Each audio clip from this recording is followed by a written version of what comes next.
Business Lunatics, episode 6. You'll notice that I am here in the room by myself, and that is because we are testing YouTube Live today for the first time. And I have YouTube Live on my phone right now. Business Lunatics, episode 6. There it is. You'll notice that I am here in the room by myself.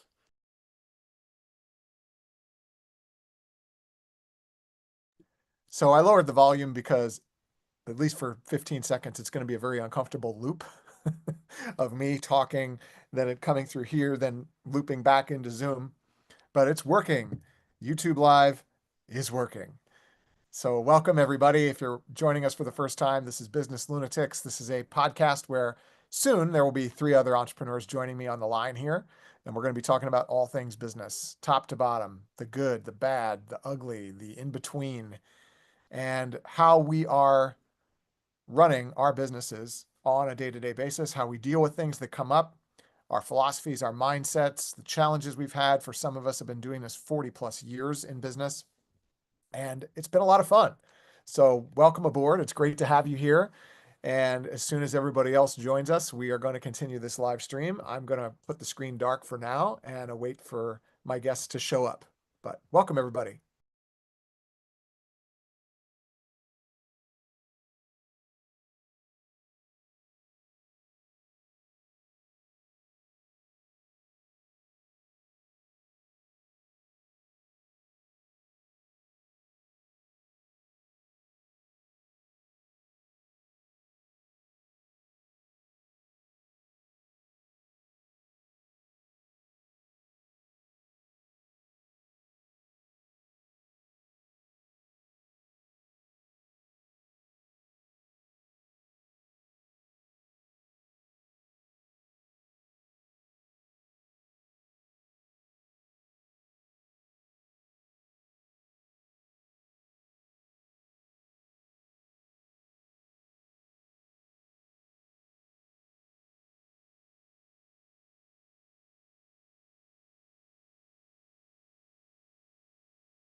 Welcome, welcome. Hello.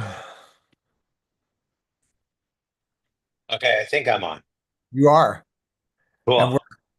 we're live on YouTube right now. I didn't take any chances. I went live 10 minutes ago. So That's great. it is working. I can see us live on YouTube. Great. So we know it works. I just threw the link to the YouTube on my LinkedIn and tagged you guys. So Yeah, I think that that's the way, considering the problems that we ran into last week, I think the best yeah. thing to do is just go straight to YouTube. If I understand correctly, it records it directly in to the channel. From there, theoretically, short of the descriptions and titles and stuff like that, it's ready to go. Yep. There's The not long much more form. to do. Yeah, the long form will stay in there, and then what we're going to do Yeah. is I'm going to have my editor make like a little 3 or 4 minute highlight reel from that. And so I'm still recording this, the hard file, and that Yeah, just still, I agree. yeah. I agree. Yeah, So I think we got definitely. it. The last thing to figure out is the strategy to get to be able to promote the live stream in advance, and YouTube. I have to test that because there's a way I can schedule it in Yeah, advance. you do a premiere, right? You set Yeah, it up as a premiere. I agree. Yeah, yeah. definitely. No doubt. No doubt about it. No, thank you again, Sean. I mean, We're live. you're We're live. chasing this down. It's working. We are live on YouTube successfully, and things are happening. So welcome. Hey, Rochelle. Cool. Steve's joining us here in a second. I see he's in the waiting room coming in. So yeah, we had we're one step ahead of last week. We're streaming live somewhere. Somewhere. It doesn't make a difference where. So Too welcome funny. everybody. Good to see you. If I just threw the link on my LinkedIn to the YouTube live. Next week we'll each week we'll just get it a little bit more in advance now that we know what the system is going to be. Yep. I didn't want to over promote and then be like, this didn't work either. Steve looks like he's having a hard time coming in, but we can start the ball rolling. Steve, I don't know if you can hear me or not, but you might need to pop out and pop back in. So welcome to Business Lunatics, everybody. It's 2 o'clock Eastern. We're going to get started. Bonus content. About 8 minutes ago, you got me with a little monologue testing the software, and everything seems to be working. So we're live on YouTube and rolling. If you are watching this live, if you pop in, we have the chat open on YouTube. We will have the chat open on YouTube all the time. So you're welcome to throw a comment in there. And of course, if you're watching the replay, you still comment. We'll pay attention to that channel. We want to engage with you wherever you're watching and get, if you have questions, comments, you want to add to the discussion here on Business Lunatics, we welcome it. So how you guys doing? Doing good, I'm Sean. Yeah. I'm So great. Wow, another week in business, and we live to tell about it. you got that right. You got that right. Whoops. That's Yeah. exactly what we're So, doing, right? it's interesting. In back-to-back weeks. So 2 weeks ago, we had a situation with the live stream, and I got it figured out. We were able to go live, and I did all this talk about how we keep going no matter what. And then last week, no matter what I tried, it didn't work. And Didn't work. so we kind of all decided, like, you know what, rather than try to, force this thing, let's just postpone this week and we'll pick it up next week. And we I made mean, the positive is we let's decided like we're going to YouTube, and then we were able to get to YouTube, and now we're live on YouTube. So we I figured was it out. just gonna say, I mean, listen, we spent 15 minutes trying to make technology work, and it didn't work. But it gave us the chance to talk about, listen, we can't have these types of problems happen down the road. We need consistency to drive this show. And so we all decided, okay, you know what? The best thing to do is just run it to YouTube. We can share YouTube later into LinkedIn, and so be it. And here we are. Yeah, and YouTube is going to be fun because there's in terms of shareability and search engine optimization and all the things that we Yeah. can do to promote Business Lunatics. YouTube is actually in the long run a much more friendly platform for those types of things, for shows like this. And you're right, like LinkedIn doesn't like it when you send people off the platform, but if they want us to live stream there, they need to make it easier. So Well, and the other thing is with YouTube, within 24 hours, you have a transcript of the video. Now, yeah, you just kind of give you an idea, and this will segue into our AI topic. yeah, of course. You take this transcript, take it to Chat GPT, Claude, whatever, Gemini, and ask it to summarize it, turn it into a blog post. Yep. You post a blog post, now grab the video, stick it into the blog post, boom, you got yourself content. Yeah, pretty fast. It's very fast. I agree. It's you wouldn't be able to do it unless that transcription was there. Then you can actually take the content as is and turn it into something valuable. Steve just messaged me and said his Zoom is spinning. He'll be there in a second. So, and he's our resident AI expert. But you mentioned Uh, AI, so we can get the ball rolling. I mean, I wanted to talk sure. about AI, and it's just, but I think with AI, it's one of those topics that's so massive. It's very easy to get lost in AI because there's so many different kinds of it, but then there's also so many different applications of it. And there's so many different ways that we're already using it that we don't even realize it's being used. So I'm just wondering, maybe a good way to kick this off is, do either of you remember kind of a moment when you realize, you know what, maybe I should start looking into this? And if so, do you remember when that was, or how long how long ago it was that you started at least doing some research or trying it out? And it's different for all of us. I'm just curious, like how you got started with it, Steve. Um, I mean, for me, it was 2019, when there was activity brewing around the whole. I mean, let's face it, um, AI in itself and the concept of this technology has been brewing since whatever, like 40 years ago, right? It's been growing and growing and growing. Around 2019, there was more talk about AI and using AI for different marketing tools. But as you can imagine, that was the early days. Yeah. But for me, it was 2019. I know that. Okay. And AI has been out since 1951, but who's counting? welcome aboard. Welcome. Yeah, some technical difficulties. My Zoom is still spinning on my desktop. So as an entrepreneur, what did I do? I adapted, I overcame, and I'm on my iPad. And now you're live on YouTube. So we have proof in the pudding. There's four of us, four people live simultaneously. Wow, that's awesome. We're talking about AI and just kind of, and the reason I asked the question about when you got started with it is because I think a lot of business owners, entrepreneurs, either are avoiding it or have avoided it, or they're just kind of waiting for something else to happen. So, Rochelle, how about you? I know I know you and I work on technology a lot, and maybe it's not your favorite thing to dig into, but when did you first like encounter it or start using it or get curious about it? I think I've used it for myself over and over again, especially when it comes to either public speaking, if I needed a title for something, if I needed like a better way to phrase something, how can AI this to, up level it? I mean, something that can take me a longer time to write, I can put through a preliminary in AI and then see, well, now does this reflect what I'm trying to say? I just think for my own personal communication, it's been priceless. That's Yeah, how I've been starting to use it, especially when you're coming to like naming a program, naming a product, naming anything.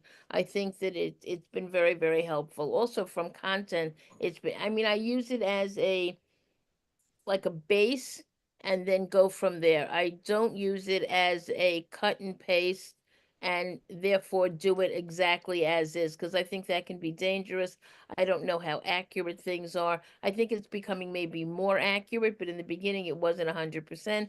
So I had a little bit of, let's tiptoe, but that's me. I tiptoe into things. Sean, you're not like that. You go diving, you go skydiving, okay? AI is not even, I mean, it's not even ready, and you're like, okay, I'm trying this new thing, Rochelle, and you never, I know you didn't hear about it yet, but so you go full speed ahead. So you're one of these early adapters. You love it. You can't. I mean, you sort of salivate when something comes on like that. I have too many subscriptions. I am paying for so many tools. Steve, I see, like, I'm like, my philosophy has always been, I don't know which one of these or two of these is going to be the one that rises above the rest. And because I remember with social media, there was like, and going all the way back to search, it was like Yahoo, and then Yahoo dominated. But if you like got all in on Yahoo, and then I resisted using Google, like that's how I sound so old. But now I'm just like, Yeah, I'm just going to buy the agree. subscription. You I'm just notice going I to didn't buy say it. a word. So, uh, Steve, you got a whole business built around helping people with this. So I'm just curious, where did it start for you? You know, it started before I even knew it started, actually. But I would say honestly, really 2023, towards the second, third quarter of 2023 for me. I started in my coaching career. Chat was out. It wasn't a very popular. It was kind of on the dark market, and I started using it in my coaching business. to start analyzing data and taking like 5 or 6 disk reports, feeding them all into ChatGPT and saying, hey, analyze this information and now tell me the anomalies. Where do you see outliers? Just iterating and asking it stupid, just everyday questions. I talk to it like, hey, tell me who would get along well and who wouldn't. Why would they get along well? How should I treat this person, and tell me why? This gives you a lot of great information, but it's static. And they give you what they give you, and that's it. I can't say, hey, why does Karen and Joe, they're both, high D, high I's, dominance and, independent. Why do they get along so well? Well, because one is actually more of a precision type of a person because of their other 2 scores. So it was like, oh my God, this is like, I found heaven. I found something that is so much smarter than me that can make me look so cool. Then I started using it to write emails and all that, the usual stuff that most people use it for. But here's what I would say to you. I have learned so much, not only in my certifications, not only in my trainings. Use it as a thought partner. Let it ask you questions. Let it interview you. Jeff Woods of the AI Driven Leader. I have a book right here. I talk about, not that I'm here to promote Mr. Jeff Woods. I'm not. It's GEOFF Woods, the AI Driven Leader. It totally transformed how I thought about AI and what it can really do for me. Like things like a reverse prompt. I'll give you a quick little hot one that's super hot right now. Most people don't even know about. Reverse prompting is nothing more than, instead of saying act as, so for prompting, you got to give it a role, context, and an output. And I'll try not to rattle because I can go on forever. But so instead of giving it a role, telling it you're an expert copywriter, you're the smartest analyst in the world, don't tell it that. Ask it, who are the top 3 top copywriters or top fiction story writers or whatever you're looking for. Let it give you those names. Then say, great, using this information and all 3 of them, their brains collectively, write me a story based on whatever you're looking for. Now you're actually leveraging the power of the artificial intelligence instead of you using whatever's in your brain, my little pea brain, and trying to tell it what I'm trying to get out of it. Let it help me. Let it interview me, asking me one question at a time until it gets enough information to where it can give me a summary. I mean, I can go on forever. But you make you make the right point. When you're using the AI platforms, whichever one you want, it's important that you ask it the question such as, did I provide you enough information? Or something along those lines, right? Something that's going to force it to ask you questions. And I think it's important to be able to get to that point. You have to enable it to take charge, which is hard for a lot of people. Like me, I'm an entrepreneur, I'm a control freak. But if I enable it to control me, and here's another great example. This is so cool. I just did this on Thursday. I drove down to Ocean City, Maryland for a golf tournament for 3 days. While I'm driving, I took out ChatGPT on my cell phone and I said, okay, Chat, we're going to have a brainstorming session. And I want you to ask me the toughest questions you can about what my point of view is, what really turns me on and drives me about AI. Why am I so passionate after all these years of being in technology from 1980, 79 really till now? Why am I so passionate about it? What is my POV? Dig it out of me. Ask me questions. And it interviewed me and it came up with my actual point of view, which was my words, although I couldn't think to put them out. But Chloe, I call her Chloe. Chloe kept asking me the right questions. Yes, we have a relationship. I can't lie. My wife knows it's cool. You're not the only one, brother. Yeah, I know. That's a whole other conversation. Syracuse Magazine just had a whole big giant article about that, ironically. But I have not had named to come up with my point of view. Yeah, well, you should. And it actually came out with what my whole point of view on AI is AI implementation with intent. Don't just willy-nilly let your employees and your people just throw AI at a problem or just start using products without governance, without ethics, without aligning it to your core values, without making sure it matches your vision and your mission for the company. Right. Get some guardrails set up, some standard operating procedures. Again, I can go on forever, but really important to do it with intent is the point. Yeah, intent is the key. And as you were talking, I was just thinking about how once you get each time you get a little taste of how it can help you think and how it can help you process things. Um, hey, buddy, do you want to be in the show? Definitely. Man, I Bring love him it. on. So what Special guest. are you using AI these days? Yeah. Um, so anyway, so once you get a little taste for how you can use it, I feel like for me, it opens up another question of, oh, I wonder if it can help me with this. I wonder if it'll ask me this. And Be so curious. Be curious. yeah, so Yeah, I've used it. There's a couple ways that I use it most heavily, and a lot of them are what Steve just laid out. And Steve, that was awesome. The taking the framework of a prompt and then strengthening it through asking it to use the data that's available to help you ask a yeah, better question. And so true that that's like the meta, the second layer, like the derivative layer of what it can do is if we just use what's in our head to ask it questions, we're actually missing a large part of I its power, agree. is to use what's in its head to help us get a better question in our head to then ask it. And it's really incredible when you think about, I've heard, Steve, you've talked about this, that AI is not going to replace us, it's going to augment. It Right. augments what we can do, and that's a perfect example. So I use it for just the other night. I said, "Help me understand why I'm so obsessed with statistics. Like, what is it about? Why do I get fired up about this? I And know. why does this drain my energy?" And I could reflect on that. I can have a conversation with Rochelle about that, and we'll have a good conversation. But in that moment, what it helped me do is it helped me see. Then the next question I asked it was, great. Here's my calendar from today.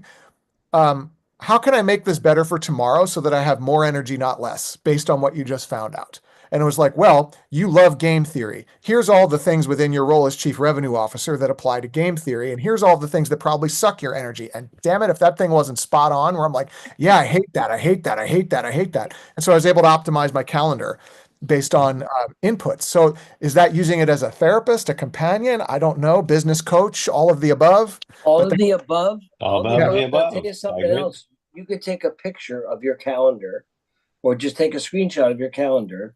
I happen to prefer ChatGPT, but you can do it in Claude or in Gemini or Copilot, whatever. And you could just put it into the large language model and say, look at my calendar and give me suggestions on where I can improve my usage of my day or rearrange my Sure. appointment so that I can get some more downtime or focus time or whatever. The other thing is on an iPhone anyway, I would imagine an Android, when you go in to use ChatGPT, it also has a camera. So if I was to turn on my phone right now and take a picture of this video, it'll actually see people sitting there. So my phone's over there somewhere. But it'll actually see you and say, I see a screen of, a Zoom meeting and there's 4 people on it, Right. whatever, blah, blah, blah. It's crazy. And Well, you bring uh, up an interesting point about being able to use it for speech as well. You don't have to type everything into ChatGPT. oh, yeah, You it's all know, voice don't. memo for me. yeah, exactly. Right. Use voice to get I the most of process the rolling. time use my voice. I literally most of the time use my voice to it. Here, I got to, this is just something I got to give me I one think the second. voice is only on the phone though, correct? It's not on the No, I'm talking to Chloe right now. Say hi, Chloe. but it's only on the mobile version No, of that. Correct. It's not on the no, it's laptop. not. It's The on the regular. desktop. You can turn it on, enable it on your desktop as well. Oh, you can. Okay. Yes, you can. But if Yeah, I I was, love the voice. So yesterday, the voice feature, I had a 1 hour drive to get to an appointment. Normally, I'd be listening to a podcast or thinking. And so what I did was, because I had the car connected to my phone, I had the phone in the holder and turned on the ChatGPT voice prompts.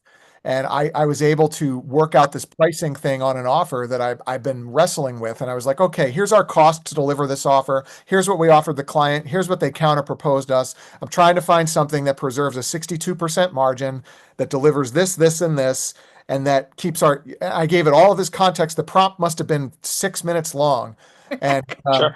And she comes back. I haven't named my yet. Maybe I should, but it is a female voice. And she came back and said, okay, Sean, here's 3 options, all of which preserve a 62% margin. Option 1, you take more of the risk, the client takes less. Option 2, and it gave me 3 pricing options that I could then take back to my brain.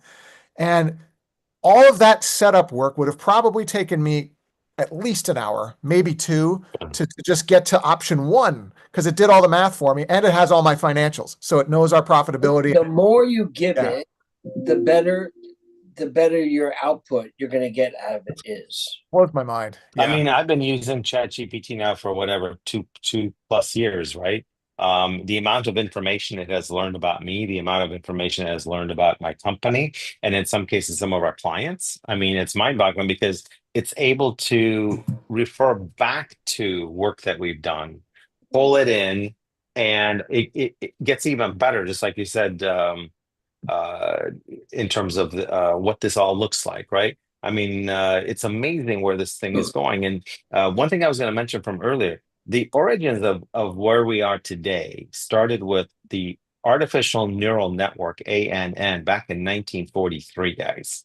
And so this concept of being able to get to where we are today has been brewing for actually a very long time. It's not that new, but it became public, it became usable to the world at large. What, November 2022, I think, is when we finally had that's when ChatGPT and where we're going. generative AI became mainstream. Right. Yep. Exactly. And exactly. AI is different than generative AI. Generative AI is Yes, I'm with you. Right. Yeah, I agree. So Definitely.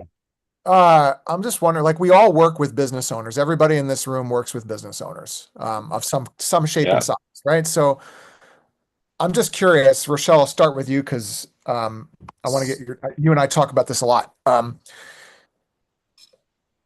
If you had to put a percentage on it, what percentage of business owners would you say have not even begun to adopt any day-to-day AI stuff in their business? If you had to take a guess.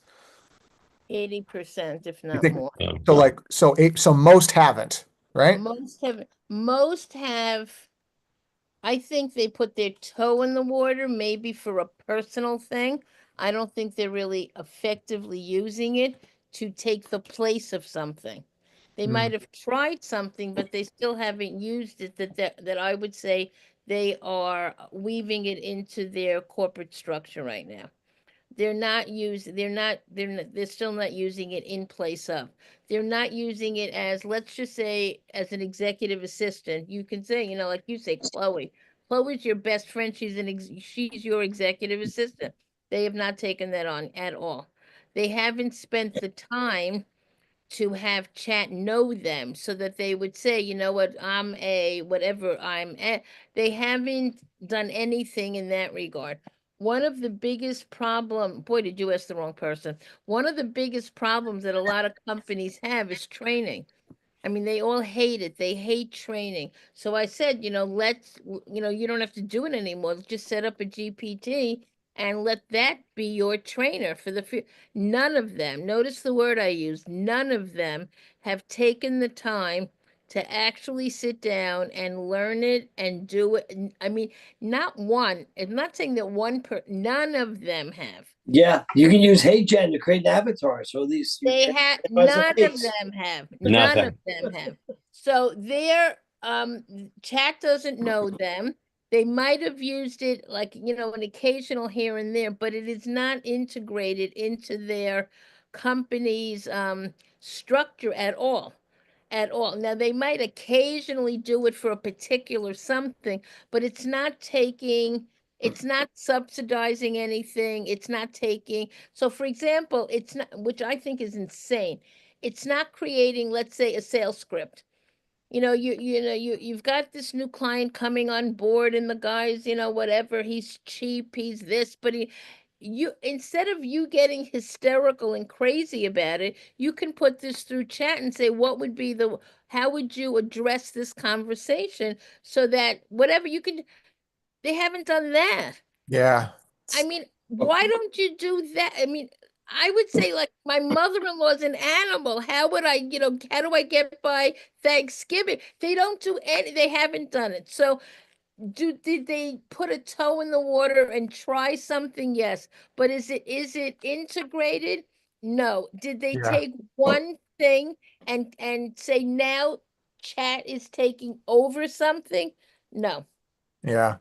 And I work with I agree. legal just to get backgrounds in companies. I don't want you to think it's just one type.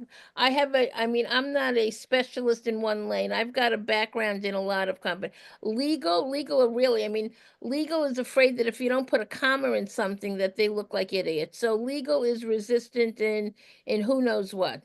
They're resistant because A, it's legal, B, they're afraid that it might, take over their professions. So they're absolutely, they see Chat GPT as like, the plague that's coming. So legal's not, and you have to take it on for legal, take it on for training, take it on for onboarding, take it on for something that's, operational, but legal's resisting.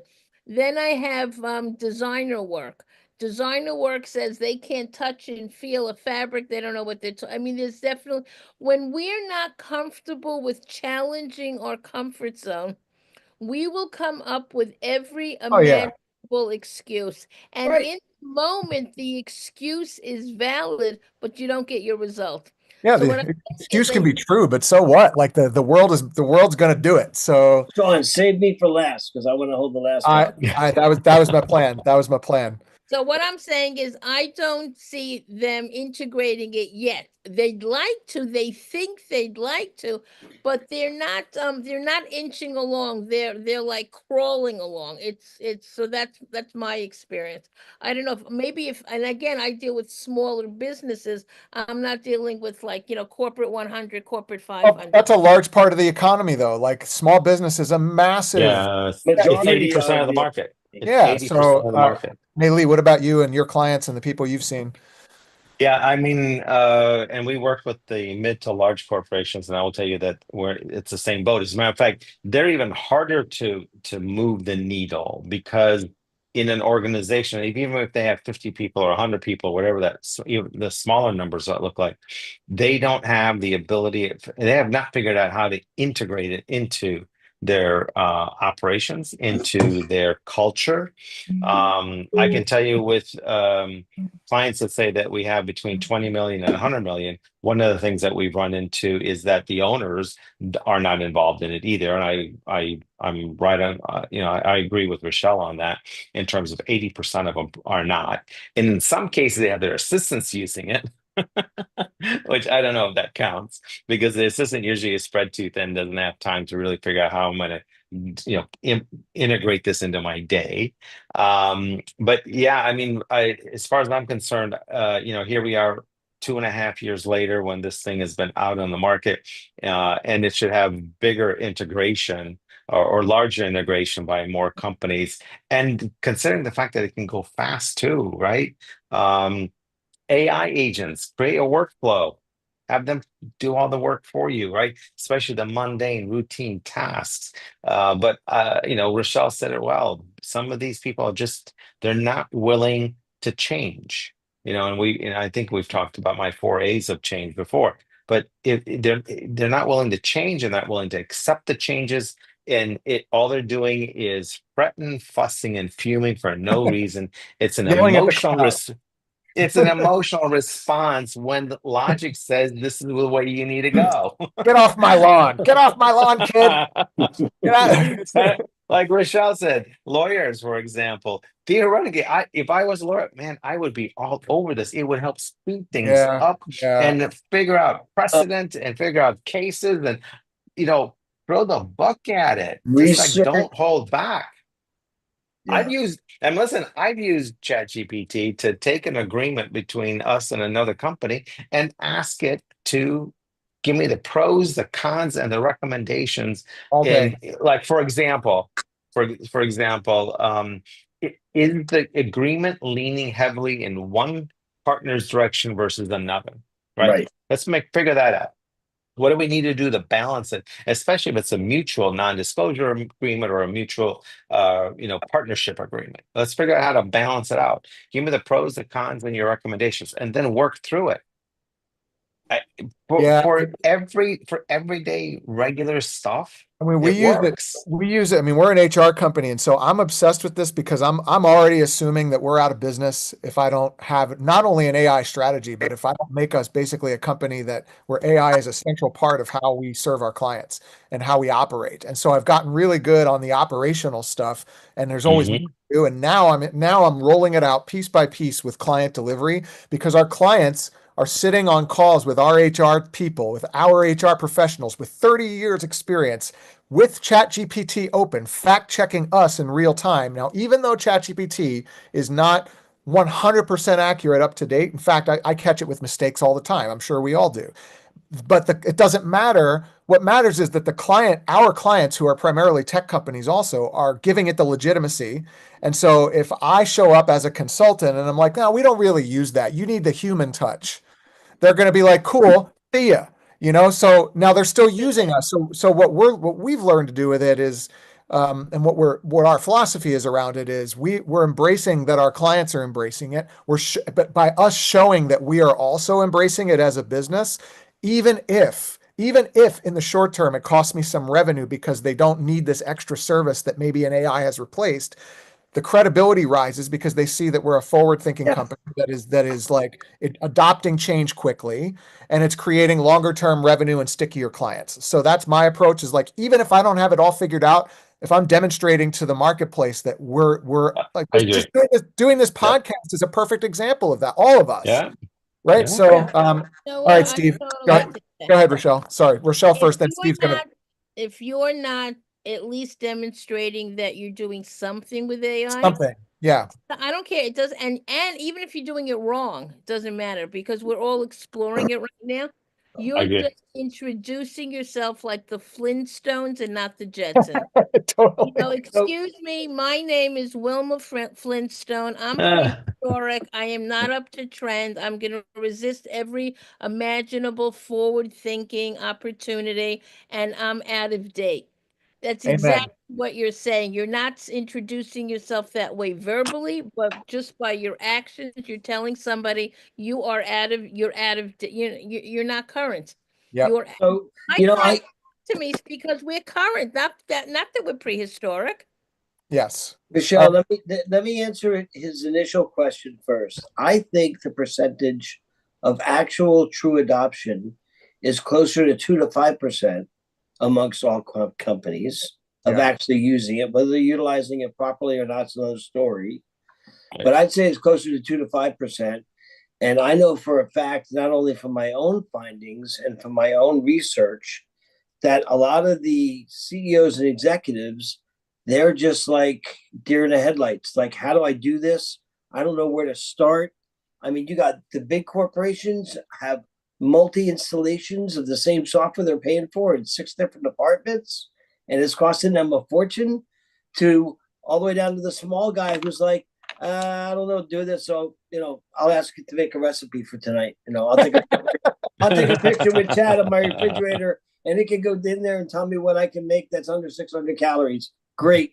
But the reality is that not enough people are using it with proper governance and ethics and guardrails. And they haven't said, wait, stop, drop, and roll. I'm a big believer in that AI, you should be curious. You can't break it. Ask it questions, beat it up, let it interview you, whatever, but do it in a safe, controlled environment. A lot of people don't even know that ChatGPT, the regular $20 a month plan, you can go in and turn off sharing with the large language model. It's right in settings, guys. This isn't rocket science, but what you should have is a Teams account or higher, and you should have your data siloed so that you're not sharing it with the world. Because here's what's going on, and here's the reality: everybody in your company is doing what they want, and they're not being governed by you, the CEO or president or entrepreneur of the company, and that means they are potentially leaking your data out to the world. They are giving the You know world what your this information. reminds me of? This reminds me of when social media first came into reality, and companies were afraid that you're not allowed to tweet about, what's going on in-house. And a lot of companies put guardrails on Mhm. what you can and cannot share about our, about what's going on here. That should happen here as well. It's no Same different. thing, but we're It's not so more early important. on in the process that they haven't caught up to it yet. It's No, going to take a and I while to always, integrate it. Yeah. I'm a firm believer that the tsunami, like people always ask me all the time, because I'm a chief AI officer, when is the tsunami coming? And I'm like, honestly, 2027. We don't have enough adoption yet, and that's going to accelerate or grow at an accelerated rate because that's the way technology is going. And right now, today, AI, as we use it, generative AI, as we see it and use it, is the worst it's ever going to be. Because tomorrow they're going to have a newer one and a better one. But you I know what? Just personally think have of a how stat. it's improved over the year. In Yes. 1 year, look at how it's unrecognizable in 1 year, However, let alone 3. However, thank God, I'm going to thank God for the chief AI officer community who has helped me. I have a good alumni that I hang out with, that we get trainings 5 days a week. And I know what tools are really good for what.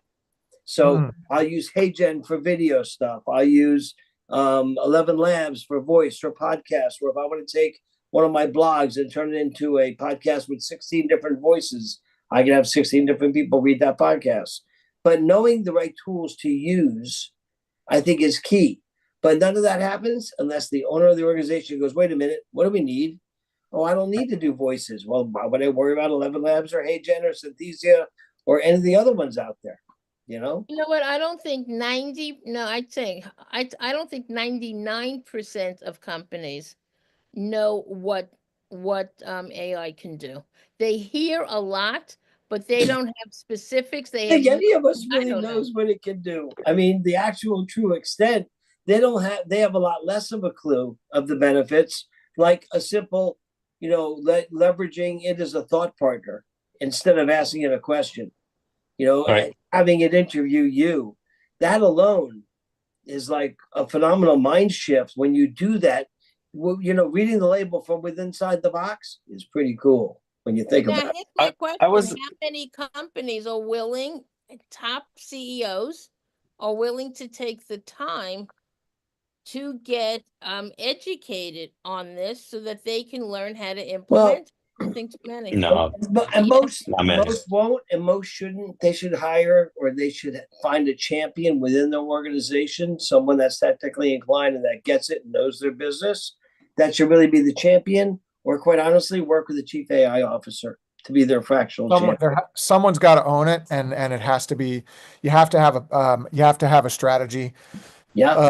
And even if that strategy starts with just cracking the door open, I think we've all been around a while, and so I love thinking back to all the different times just in my life where there's been, for lack of a better term, game-changing technologies that have changed not only how we do business, but how we live. And even predating me, there was more. We go all the way back: radio, television, horse and buggy to the car, all of that type of stuff.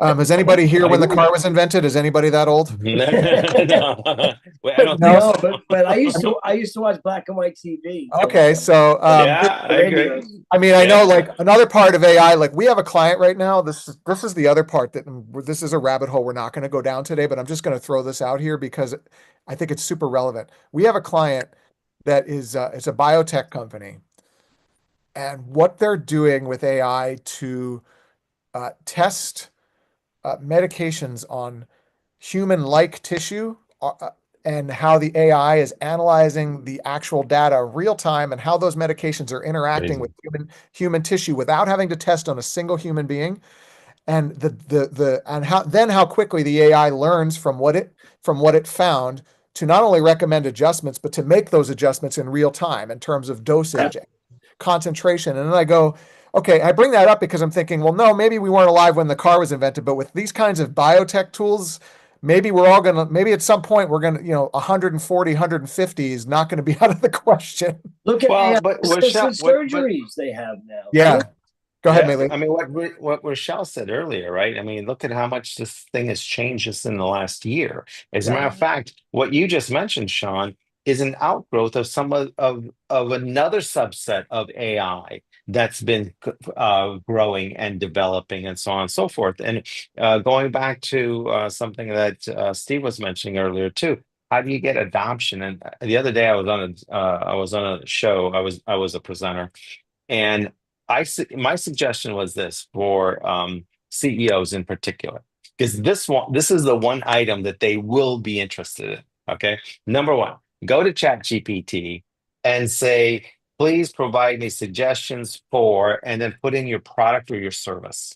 So in my case, for example, please provide me suggestions for marketing agency suggestions. And all of a sudden it comes back and gave me 5 or 10 recommendations. Well, guess what? Our company was not in that 5 or 10. Well, the ones that it presented were large, national and regional or even global ad agencies or marketing agencies, right? I said, well, all right, let's go to the next level. What does my company need to do to get recognized by you and be part of the suggestions that you make? And then it goes through and tells you, here are all the things that you're That's going to pretty need to neat. do. It was very cool. What were some of And the things? Just a couple of them. okay, so number one is it wants schema coding in your website. Okay, so you Schema need coding. schema. And just so you guys know, schema goes back to 2007. Yahoo, Microsoft, and Google brought this up as a Okay. means to identify what the data is within your web page. Okay, Wow. and so if you have a zip code there, you need to say this is a zip code. It's not just a plain number. Okay, so Okay. schema is about putting that in. But the schema code that, and honestly, maybe I haven't looked at it in 3 years. I was kind of surprised. The schema code that it's providing now has additional features, including what your services are, that you can throw into your website's code, and GEO or generative AI is going to be able to pick that up. That was one example. The second Wow. example, it wants notable references, which is not too different from Wikipedia. So Mm. notable references, press releases, right? Your content marketing, getting your name out there. In my case, I do a lot of speaking engagements, right? So my content is out there. Was this done But in those chat? were Was this done in chat or Claude or one of those? this was done in ChatGPT that I just Try it in mentioned. Perplexity. Just for that. Sure, I agree. Listen, believe I'd me, love to I hear think the difference. I would like to try the same thing in Claude too. But going back to my point, though, is my suggestion is this might be one way of getting a CEO engaged, to see that their company, the company they're leading, is not in the recommendations, is bound to get somebody fired up. Oh yeah. Yeah, but to be fair, Millie, the ChatGPT is not really a search engine. However, it has search capabilities. It'll even Yes. cite sources where it got it from, like Perplexity. But Google is really a search engine. Perplexity is truly a search engine. So I would expect your result when you use Perplexity will be higher. I'd love to hear the result. Interesting. Yeah, it'd be interesting. But just so you know, by the time I got through that whole process, I don't want to say my last question, but a question towards the end that I asked is, well, under what circumstances would you recommend our agency? And it came back and it said, I would recommend you for B2B marketing. Okay, or B2B marketing agency or something along those lines. And Steve, just real quickly, it did give me sources, just so you know, in the recommendations it provided, and then I was able to get the URLs, check them all out. The other thing that I found interesting is not too long ago, I went to Google and do some research. I have no idea why I did that, but I found myself going to web pages in the top 10.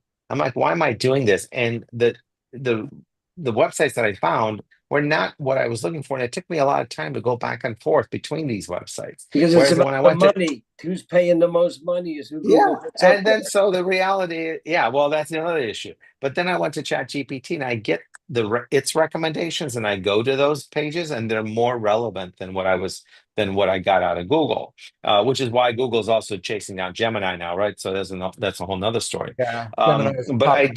I do think this exercise would be very interesting for a Yeah, lot of I'm definitely CEOs. I'm gonna run it on ours for sure. So Yeah. this was absolute fire, guys. As the kids would say. They would say it's fire. This is Just fire. be curious. Don't be scared. You can't break it. Yeah, well, we're about to move to takeaways. So, Steve, is that yours? Be curious, like in terms of like nuggets from today's conversation. My actual nugget not just from today, because I truly believe it is AI with intent. Intentionally, dude, you wouldn't get in your car and just say, oh, I'm going to go somewhere and just start driving. You actually have intent to go somewhere. You have a purpose, you have a reason. So, I tell people, really think about their AI adoption intently. Have it, yeah, intention, yeah, versus random, Versus random acts of, I'm going to go hide my head in the sand over here. Whatever you people do, those are making money. I'm happy. Not my problem. Not my problem. Yeah, at some point it's going to bite you. You know where. Yeah. Rochelle, how about you for today? Takeaway nugget, something you're going I to put into just think action. we have to use it, even if it's the most tiniest way, even if we're not using it correctly, because at least it shows people that we're current, we're trying, we're not putting our head in the sand, and then we're forward thinkers. So my thought is embrace it and just, inch along with it. Just take it a tiny step at a time. Yep. Melih? And I'm leaning in that direction too. What I was going to say was more about accept the AI change. Okay, there's nothing.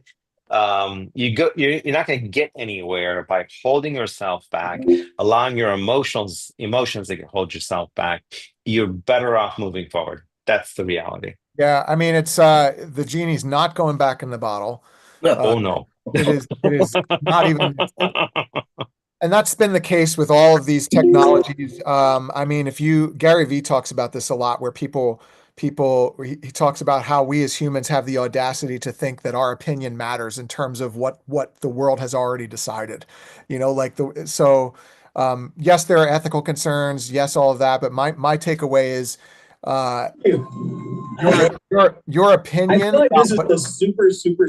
What's happening right now? Right in your moment. Random acts of AI. I can't help it. I'm like, I quit drugs a long time ago. What is going on? Damn. No, this idea that like the way that I wish things were doesn't matter. It's like, what is, and how can I adopt what is in a healthy and positive way? Mm-hmm. And so I think we're all kind of in agreement on it. I think that's why this podcast is so fun, because we are all people that try things and are willing to experiment, and it's been really, really cool. So I'm sure we have a lot more we could do on AI, but I think this is a really good starter talk, and I'm glad that we use it every day. Steve, if there's any resources you have or you want us to put in the comments or anything, like for your company or I don't know what you have out there, but I know you in terms of the tools and things like that, if there's anything that we can promote of yours that would help a business. I actually do have a big number of tools. I can give a comprehensive guide on using Chat, Claude, and awesome. Gemini, and some shoot those over to me, and we'll get them in the YouTube, and we'll get them in the LinkedIn as well. And then anybody that goes for all of us. Anytime there's a resource or something that is relevant to the conversation we had, I think let's throw it in the comments, and people can grab it. Right. I agree. All right, gang. So we're live on. I was going to say one last little thing, a little baby plug.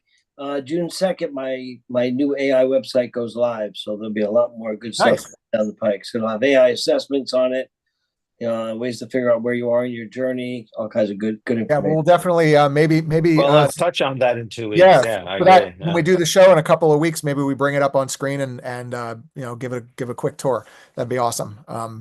Thank you. Cool. So we're now officially YouTube people. So we'll be back here on YouTube Live next week, and with each week we'll add more layers of promotion now that we know how the engine's going to work. So thank you to those who've been with us since the beginning and have hung in there. I do get messages from people. I'm sure some of you do as well.